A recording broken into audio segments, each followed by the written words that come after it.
much, Dr. Levine.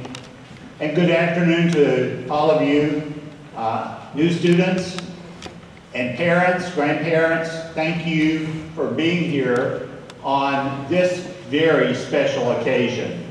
On behalf of the faculty and staff of the University of Texas Medical Branch, I want to officially welcome you to UTMB and to a life of service to others, because I believe deep down that's why most of you are here. You will find our campus the epitome of service before self. I would also like to remind you that this is the first medical school that was chartered in the state of Texas. And being the first medical school, we are very, very proud of our heritage. You have come to a school where the white coat ceremony in the School of Medicine is reflective of several milestone events. This rite of passage today is certainly no different. And for our newest medical students, we hope it is an occasion that is both meaningful and personal for you. We recognize that up until this point, you have been working hard to get into medical school. Well, congratulations. This is the day. And with that in mind, I want to just make a reminder, Dr. Levine, your work really starts today. That wonderful resume you turned in is a good example of where you've come from. But for the next 4 years, you're going to be building another resume of where you're going. So remember that. Don't take until your 3rd year to engage in what you're going to do. Start working on that tomorrow. Be very serious. Don't have to have that conversation with you later in 4 years.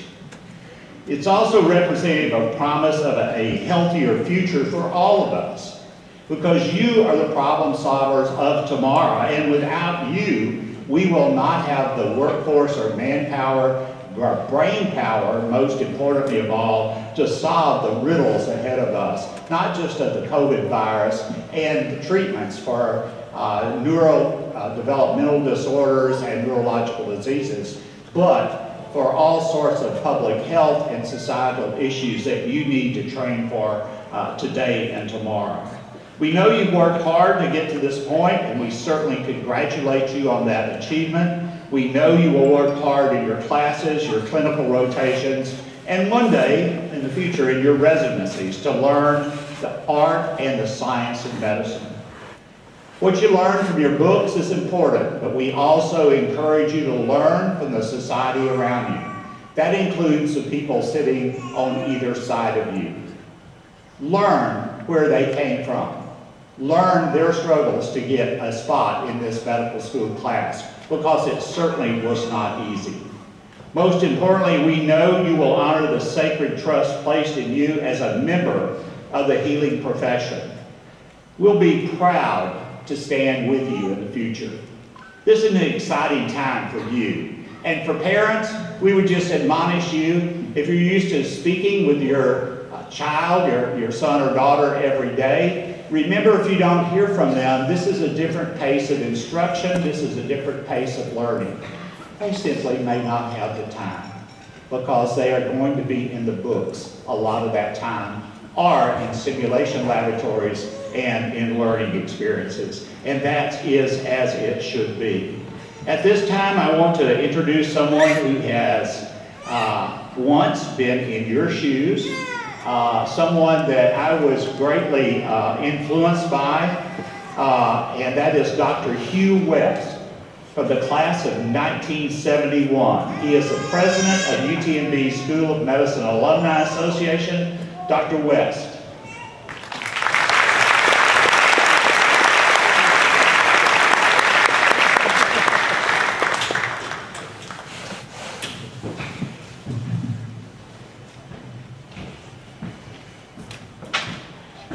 Thank you, Dr. Raymer, and good afternoon to the incoming freshman class of 2021 and the future graduating class of 2025.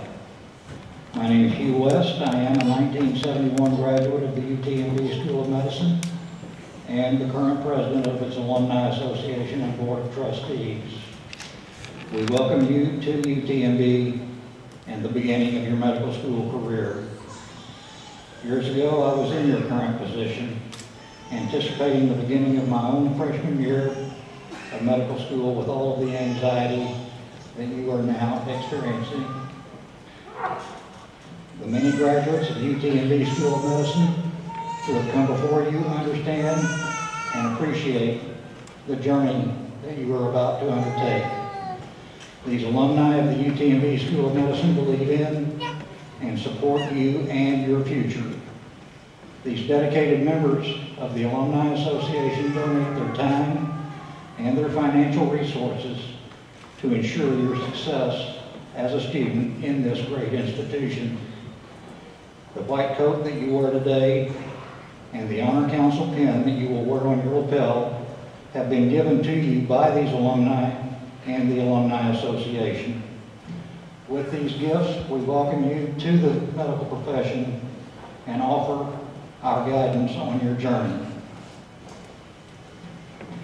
Today's ceremony reaffirms the dedication that the alumni feel for UTMB, the healthcare profession, and the lifelong commitment to the practice of medicine.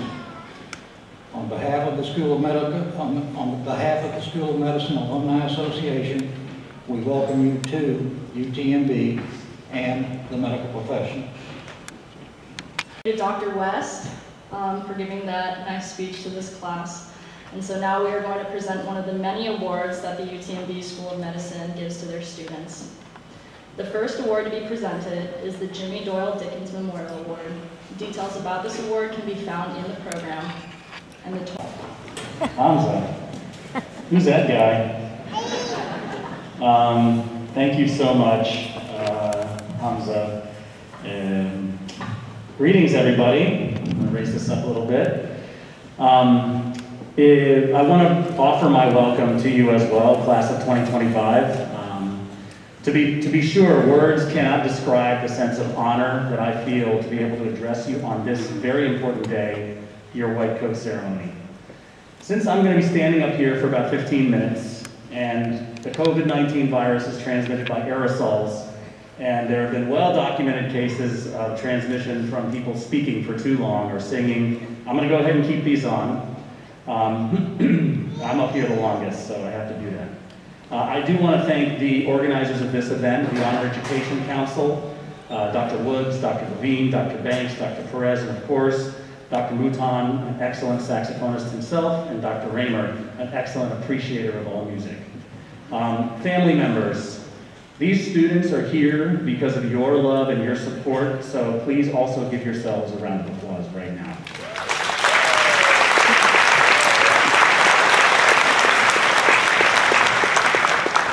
So much like in a classical symphony, a speaker divides a speech into three sections. An introduction that sets the theme, usually punctuated by a clever joke. An expansion on that theme, usually emphasizing several take-home points. And then a recapitulation of the theme that somehow brings things to a close with some words of encouragement.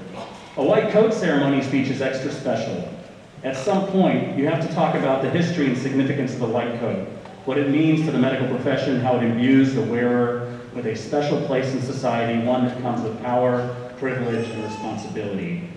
And 2 years ago, I might have given that speech. But to be very honest with you, it feels very distant today. In fact, I really struggled with this speech. Trust me, I'm anything but shy about speaking, and in fact, sometimes I can't stop talking. But preparing for this event has been very difficult. It feels extremely important at this unprecedented time in medicine and healthcare. I mean, after what has been the most challenging nearly 18 months of my career, how do I welcome you, my future colleagues, into the profession of medicine? What messages or wisdom should I impart? How do I convey my encouragement and appreciation, but balance it with the incredible uncertainty that we are all facing? You see, we're all living through something incredibly unique right now, not just to the medical profession, but to the world in which we live. You cannot help but notice it.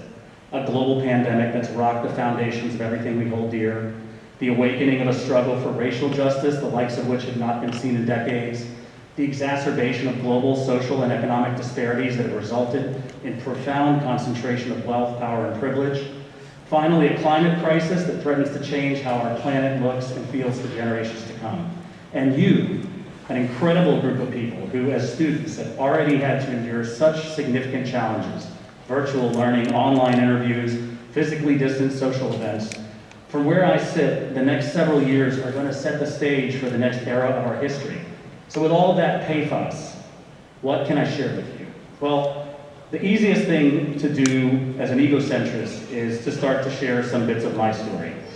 And in it, I hope you're going to listen for a few themes that have to do with the journey of becoming a doctor. How I got from what did I get myself into to how can I be a part of shaping modern medicine. And here are the themes, and I'm just going to say there's going to be a test. Okay? There's going to be a test after this, so please listen. The first theme is human connection. That idea that when we allow ourselves to develop relationships with people, we become more interconnected and learn to appreciate each other, not in spite of, but because of our difference. The second is humility. The idea that the profession in which you are preparing to take part is constantly evolving on the back of social, cultural, and scientific advancements, and you cannot possibly know everything, which is both humbling and incredibly exciting. The last is failure, because honestly, that does not need any introduction, because it's truly life's best teacher, especially if you have theme 1 and theme 2 going for you. So let's go back. Let's go way back. Summer of 2001. The top hit songs were Nelly's Ride With Me, Bootylicious by Destiny's Child, and Get Your Freak On by Missy Elliott. Shrek, Tomb Raider with Angelina Jolie, and the first Fast and the Furious movie were in the theaters. It was a great time, but we did have some trial by fire adversity when we started. Tropical Storm Allison hit during our summer courses, which we met up for you, and American Airlines Flight 11 and United Airlines Flight 175 struck the Twin Towers 1 week into our gross anatomy course as we were hunkered over our cadavers. I remember that time so well, and not just because of that confluence of world events and great hit songs. That summer, lo those 20 years ago, I sat where you are, excited to start my journey through medical school. I had a great time during my undergraduate years at McGill, and to tell you the truth, when I got to UTMB, I was worried that I might not ever make the kind of friends that I had in Montreal. Moreover, I wasn't even sure if I belonged. Could I make it? Did I deserve to be here? I mean, these people around me were so smart. Many already knew the things, you know, the medical things, like the Krebs cycle and how cell signaling worked and how neural impulses were generated. You know, to say that I was intimidated and suffering through severe imposter syndrome would be an understatement. I was so worried I wasn't going to make it in med school that when I began a friendship with the woman that would eventually become my wife, I tried desperately not to fall for her, which, who knows, maybe worked to my advantage. You see, I was concerned that developing friendships, exploring relationships, having an active social life, the things upon which I'd already always thrived, were somehow going to become a distraction to me. But try as I did, I couldn't stop. My classmates, the people who I was so worried about keeping up with, became dear friends and trusted colleagues even to this day. Kreml over there, the person who I was so worried about falling for, became my wife. And getting involved with activities outside of medicine, which I was so worried would distract me from my studies, became the things I'm convinced made me a better doctor this day. These were all human connections that were the real training ground for my career in medicine. I'll give you another example. It was playing music here in Galveston that allowed me to meet Frank, who changed his name for privacy. Frank was an amazing jazz and blues bass player who grew up in Galveston, but played all over the South during his heyday. He was quiet and thin, very soft-spoken, but always ready with a smile, usually with a cigarette poking out there. I got to visit Frank, his wife, and his adopted daughter in their home with some relative frequency. His daughter was brilliant. She spoke Spanish and English fluently. The house often smelled of cigarettes, but it was a stable home for her to grow up in. He had an amazing record collection. The door was always open for me. It was during one particular visit that I remember when I noticed that Frank was starting to lose weight. He was struggling to carry all the equipment to the gigs. I helped when I could, but Frank was proud and wanted to keep doing things himself.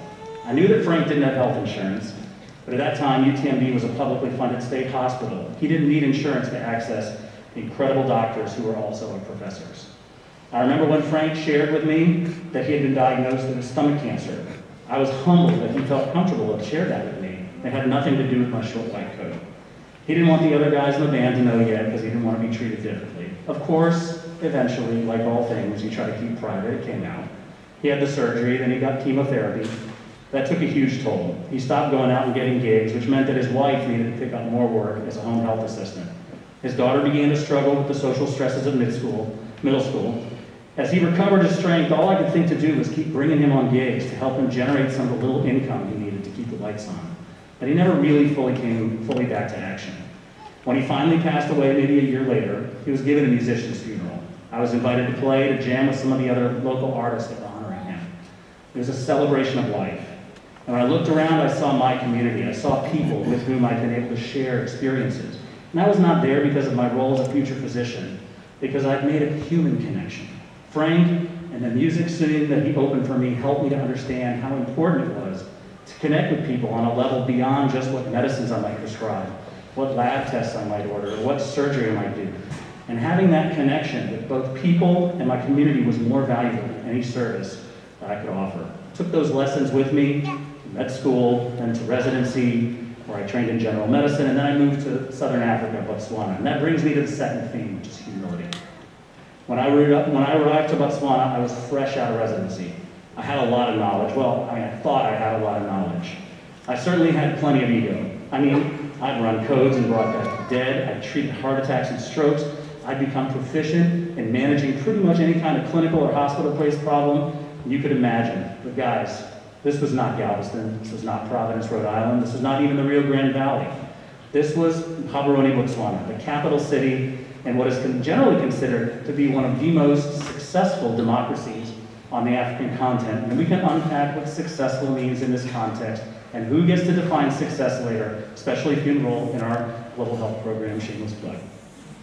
Botswana, a country the size of Texas with around 2 million people, was the place where just 8 years prior, then President Festus Mogae had declared a state of emergency.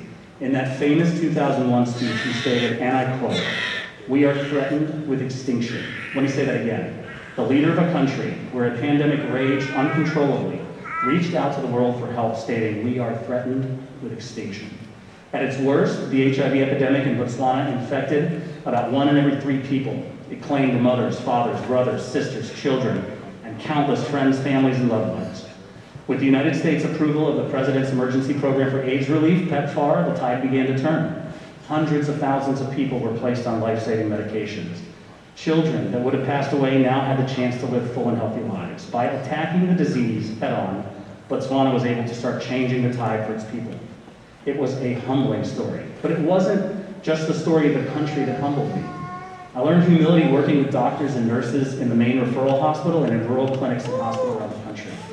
With limited resources, they worked heroics, taking care of people afflicted by HIV/AIDS, tuberculosis, and other acute and chronic medical conditions. In truth, these were some of the most incredible physicians I'd ever met. I remember Dr. Robert, a Zimbabwean physician who worked in Athlone Hospital in Lubbock, about an hour outside the capital. In one day on rounds, I watched him provide excellent care to people co-infected with HIV and TB, reset a child's dislocated shoulder under conscious sedation with ketamine, then rush to the maternity ward to deliver a healthy child. All of it he did with a smile, always appreciative of when I could discuss clinical questions or a complicated medical case with him. And he had never gone to residency. There were no CT or MRI machines available to him. The tools and medications in his setting were a fraction of what I had even at the St. Vincent's Clinic. And yet he did a great job. He saved lives. He took care of people with patience, compassion, and respect. And he was not the only one. I got to meet dozens of doctors working on the front lines. As it turned out, it did have something to offer, helping with management of chronic diseases like hypertension and diabetes or complicated HIV/TB cases, for example. And because of humility, patience, and human connection, I was able to earn trust. There are too many more stories to tell about how human connection and humility resulted in positive growth experiences. But humility is not always intentional. You don't always choose to be humbled. Sometimes an experience will choose to humble you. Most often that experience takes the form of failure, the last theme I'm going to talk to you about today. I know this is going to make me sound like a low-quality physician and a terrible person, but I've had many failures over what is still a pretty short career. Some have been more egregious than others. Some have been my fault, and some have been the failures of a larger system of inequity. No matter where the responsibility lies, Each and every single failure has taught me something crucial, something that I can use both in my practice and when I teach trainees. I'll give you an example. As part of our outreach program to district clinics and hospitals in Botswana, I once went out to a rural clinic with 2 of my U.S. physician partners. We arrived to the clinic and there were a small number of patients waiting to see us as referrals. Alongside the medical officer, we saw a couple folks with minor medical issues. And near the end of the queue, a woman was waiting for her turn outside. Now in Botswana, you never jump the queue. Well, when she got into the exam room, we could tell that something was wrong. She was with her mother. She needed support to get in. She was probably in her late 20s, but was lethargic. She appeared dehydrated and weak. Her conjunctivae were pale, her skin was hot to the touch. Her family member told us that she had just started HIV medications about 2 to 3 weeks ago. So maybe she had TB, pneumocystis, or cryptococcus immune reconstitution syndrome. We quickly laid her down on the exam table. Her blood pressure was not measurable. Her pulse was steady and weak. She was breathing rapidly. We managed to start an IV for fluids, but we had no IV antibiotics. We only had some oral antibiotics, pills, which she managed to swallow with some difficulty. Within minutes, she was unable to respond. The medical officer escorted her mother outside. We did our best. CPR with chest compressions, gagging with a face mask. We tried for 10 minutes. Finally, it was over. We brought her mother back inside, and I'll never forget the sounds of grief that rang in our ears during the ride back to town, where the 3 of us sat mostly in silence. I've often reflected upon that woman, far away in a rural clinic, at least 2 hours drive from the closest hospital, about 4 hours from anywhere with an ICU. Thought about the many cultural, social, and health system-related factors that led to her death. Was it a problem of education or access? Could this have been avoided if only someone had recognized the problem earlier? Or was it availability of resources? Did power or gender play a role? Or maybe some combination of all these things? What role did I really play in this scenario? Was I any help at all? And truly, that is what teaches us the most. I've since had many other formative experiences, both here and around the world. From each one, I think about how we can improve things for the future, what we can do to avoid this from happening, how we can set up systems that help people to live healthy lives and achieve their full potential. It's that journey upon which you're embarking today, a journey that will be challenging at times, but will be so incredibly rewarding. A journey that is going to be exhausting, but will give you boundless energy to grow and learn. A journey that will connect you with people in ways that you never could have imagined. It is an absolutely incredible time to be entering the medical profession. I'm going to finish with one more point. I wrote the draft of this speech nearly a month ago. At that time, I was feeling very optimistic about our situation. We were doing well with vaccinations. Even though they had slowed down, our case numbers had not gone up in quite some time. There was a lot of hope about having a real summer. Our kids were all planning get-togethers and sleepovers, long delayed since the beginning of the pandemic. But as you know, the COVID surge brought on by the Delta variant is once again pushing us to the brink, resulting in pain and suffering, mostly among people who have not yet taken the COVID-19 vaccine. I keep playing scenarios back in my head. I've been doing this COVID stuff for nearly a year and a half, so there are many faces I see. Faces of people we couldn't save at the beginning because we didn't know how best to treat people. Faces of people who lost loved ones. Faces of people who were too scared to get tested or get vaccinated because they were worried that someone might find out they were not citizens. Was there some point where we could have intervened to avoid the terrible cost of this pandemic? Could we have anticipated this most recent surge and acted sooner? Could we have communicated information more effectively to convince more people to get vaccinated? Moving forward, how can we use human connection and humility to avoid more failures? So I end this speech with a shameless plea to everybody in this room. If you are not vaccinated, please do so. If you are vaccinated, please reach out to others within your networks that have not yet taken the vaccine. To the students, your friends and family may trust your perspective more than that of any physician. It's not just the white coat that gives you that. Address hesitancy with openness, human connection, humility, and acknowledgement of failure. Things are not perfect because they never have been, but we must act if we want to avoid more human suffering. Provide reassurance and counter misinformation with scientific facts, rather than passing judgment and chastising with opinions. Hear people's fears. Acknowledge your vulnerability. But if they will hear you, tell them that someday it will be you standing alongside us here on the front lines. It will be you alongside us, putting yourself in harm's way to care for others. It will be you alongside us, taking bold decisions using the best science available. And it will be you who will be having these conversations and teaching others to do the same. You want the best for people, and as we all do for all the people who entrust their care to us. Friends, at some point, we have all asked, what did I get myself into? After a rough night on call when nothing seems to work, when a patient that was improving suddenly begins to struggle, or when we make a mistake that could affect the life and livelihood of someone else. What did you get yourself into? Well, I hope that if you take anything away from today, it'll be that every time you feel this way, it is an opportunity for growth, for reflection, for improvement. It's an opportunity to work on human connection, to approach your work with humility, and to learn from failure. That approach gives us the skills to participate in shaping modern medicine. So take advantage of this time to make some human connections. Humble yourself by learning from every experience that you can. Allow yourself to experience and then grow from failure. And if after all of this you become a doctor who happens to don a white coat and it brings peace over discord, instills confidence over fear, and earns respect rather than mistrust, then we can all be proud of what that represents. I cannot express just how important it is for us to welcome you into the medical profession at this complicated, fascinating, and exciting time in history. I am so excited for all of you today, and I know that I speak for all of the people who are involved in shaping your education, both on this stage and behind the scenes, that we look so forward to accompanying you on this journey. Thank you all, and again, my warmest congratulations.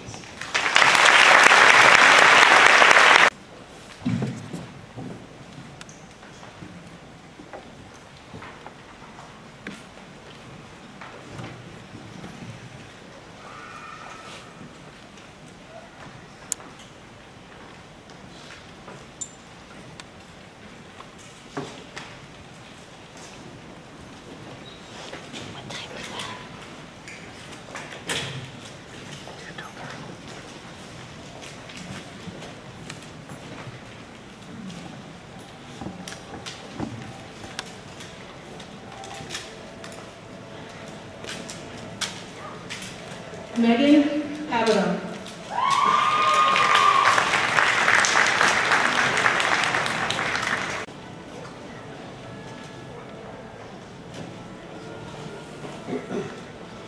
Karwash Barami.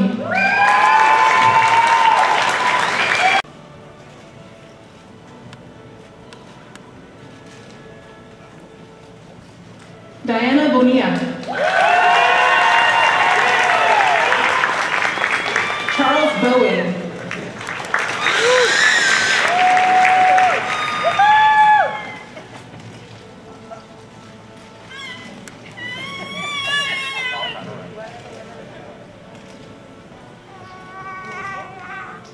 Megan Bradley.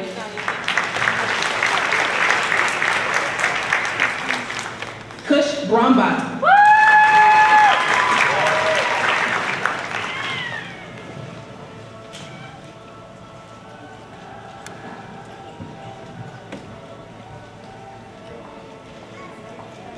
Rebecca Brown. Yeah, Rebecca! Seth Busho.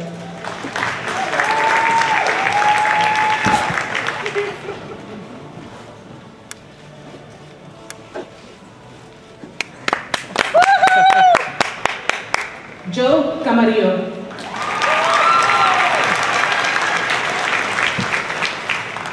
Anna Campbell.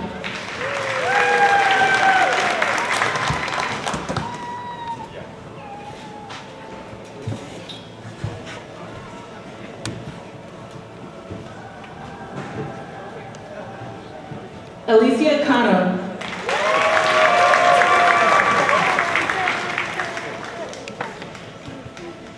Aisha Cantu.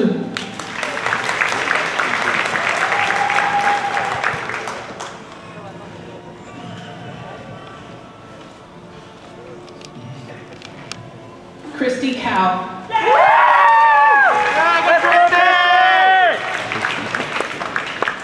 Elvira Carias.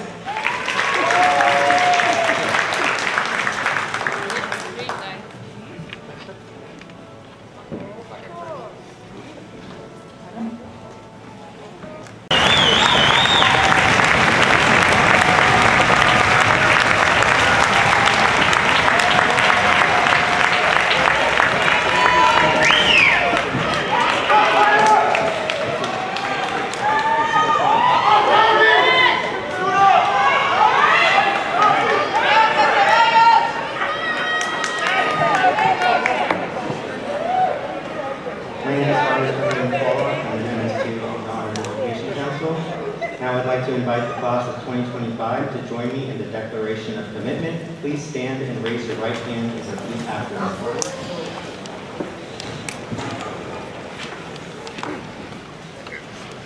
At the time of beginning medical school, I solemnly pledge myself to consecrate my life to the services of humanity. I will give to my teachers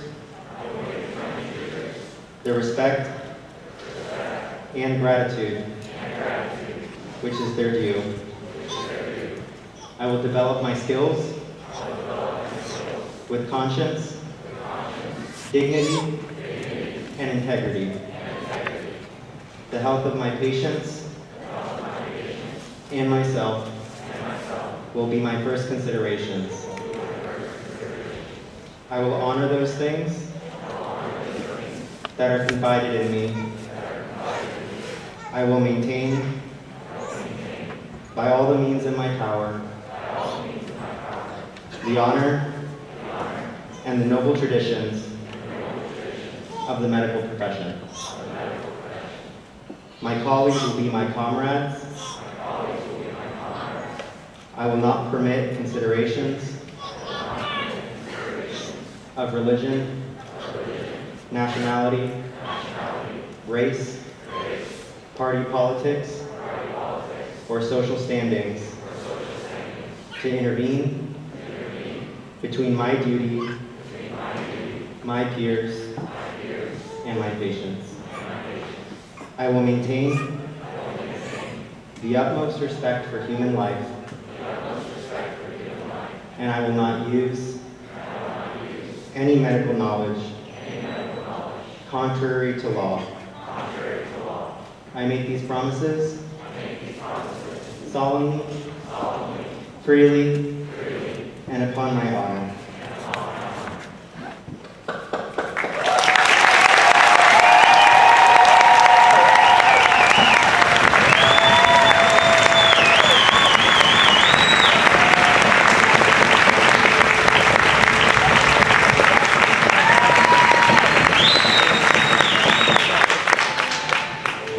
Next, I'd like to invite our music and medicine students to perform.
Thank you, Music and Medicine.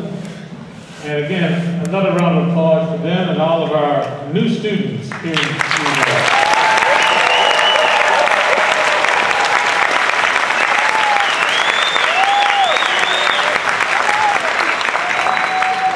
Good afternoon. I am Dr. Dr. Charles Mouton. I am the Executive Vice President, Provost, and Dean of the School of Medicine. For those of you who don't know, I'm y'all's dean.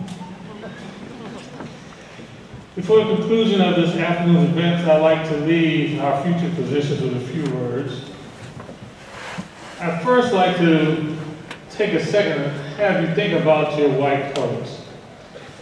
The white coat is something that, for us in medicine, really represents several things, but particularly it's our professional integrity of seeking to use both science and art to help us practice the field of medicine. So it's the science and art of medicine that coat represents. And with that science, I want you to take a second and think a little bit about what your speaker today, Dr. Dashiell, has said. Again, your obligation to promote the science that undergirds medicine to your friends, your families, and use it in a foremost method of treating your patients. But never forget the other part of what Dr. Dashiell says, and that's that your white coat represents the art of medicine. And art of medicine reflects your shared humanity, your willingness to put yourself aside to the care of others, and making sure that their dignity is always respected at all times. And so with that, I want to congratulate you. We're thrilled that you're here. We wish to send you our best as you pursue your studies. To see you back here, I guess we'll be back here, right, Dr. in 2025. Everybody's gonna be here, right?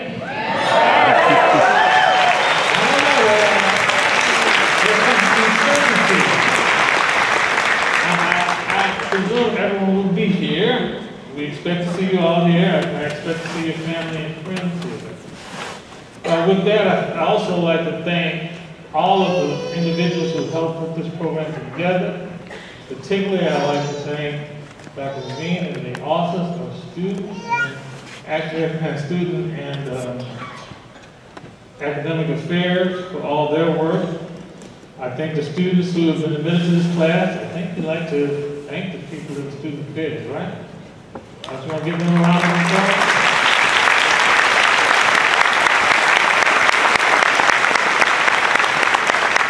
Thank Drs. West and Raymer for being here. These are our leaders here at our School of Medicine, our president, Dr. Raymer, and our president of the Alumni Association, Dr. West. They both have been so committed to making sure that your time here with us will be something you will cherish and will remember. And then finally, the rest of the platform guests, our honorees, and our speaker. Maybe one day he'll play a little tune for you, maybe in 2025, right, Dr. Dashiell? All right. And I also want to thank, we have other people we didn't introduce. We have Dr. Rossellini. Who else do we have? Oh, she is. We have Dr. Zahler and Dr. Patel, all of whom you will be learning from shortly, and one you've already learned from, I believe, in your medical course. So again, thank all of them for being here with us.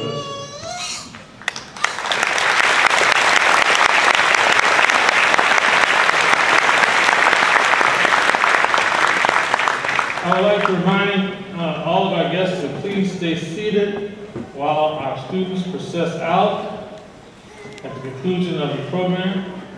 And so, before I forget, I also want to thank the Health Education Council. Please, all of y'all, stand up.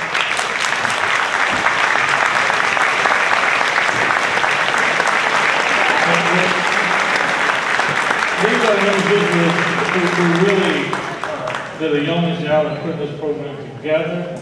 I'm significantly proud of my readers. I think we'll have them do the graduation and all that faculty and read the names, since y'all did such a wonderful job. So thank you so very much for doing that work as well. So again, please be seated while the ushers will guide our students to the exits. The students will meet you outside. I hope you have a wonderful rest of the afternoon. And again, celebrate with our wonderful class of 2025. And again, cherish your white coats. They represent what society puts in front of you as a health professional. That there's an obligation to practice the science and art of medicine with humility and dignity. Thank you all for being here. Have a great afternoon.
Okay, so let's see. So let's tell everybody to kind of stay together right now for pictures so we don't lose everybody.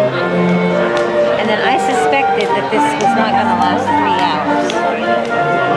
So probably if we showed up for our reservation at 5, I think they would put it 5, we probably could get in early.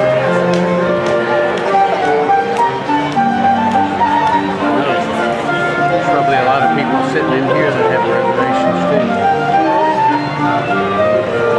We're not concerned about them, we're concerned about us.